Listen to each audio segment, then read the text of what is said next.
Saya pernah punya tamu karena di tradisi Kiai itu sering punya tamu. Bapak ibunya itu kultus sama Kiai, bentak anaknya disuruh salim sama saya. Anak kecil kan nggak mau jalan-jalan terus, marah. Lah marah orang tuanya tak marahin. Yang dosa itu kamu bentak anaknya. Kalau anak kecil itu kena diskon rufi al-qalamu an salasin. Di antara aturan Islam apa? Tidak ada keharusan bagi 3 orang. 1 anak kecil sampai balik, 2 orang tidur sampai bangun, 3 orang gila. Artinya anak kamu itu tidak kena khitab untuk sopan sama saya. Kamu yang kena khitab baru sopan sama anak-anak.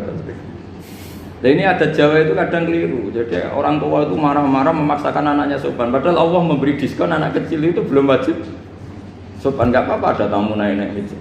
Asal masih anak kecil. Makanya Rasulullah ketika beliau sholat sujud itu Hasan Husain itu naik. Cara Jawa Nabi itu 3 tumpahan. Semua riwayat mengatakan Nabi itu diam saja, gak berani ngangkat.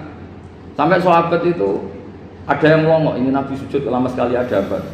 Jadi kita punya riwayat itu ya baru kayak sahabat yang agak nakal. Semuanya itu sujud, tapi bareng di atas rata-rata ada sahabat yang belakang melongok. Ada apa tuh ini sujudnya kok lama? Barokahnya itu ditemukan riwayat. Oh, ono putune itu. Karena Hasan itu naik di atas punggungnya apa? Nabi. Itu andikan tidak ada yang melongok, riwayat ini tidak ditemukan.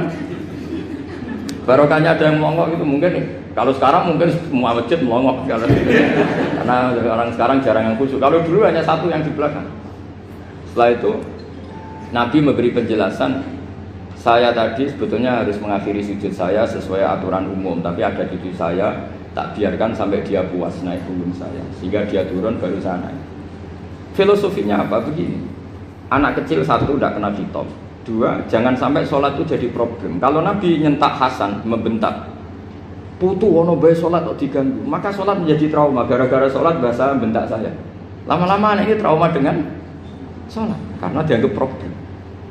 Makanya saya termasuk kiai nggak berpendapat anak kecil nggak boleh di masjid. Sering kan anak kecil di masjid, ayo khutbah rame. Saya termasuk setuju tetap boleh.